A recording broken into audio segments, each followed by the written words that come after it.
உலகத்தில் பூவெல்லாம் உன் போல அழகில்ல, நானும் உன் அம்மாவும் பண்ணாத தவமில்ல.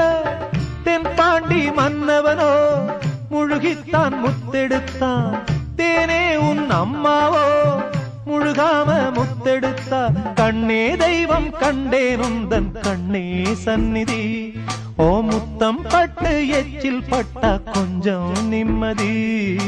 சின்ன சின்ன பூவே நீ கண்ணால் பாரு போதும், தொட்டு தொட்டு பேசு என்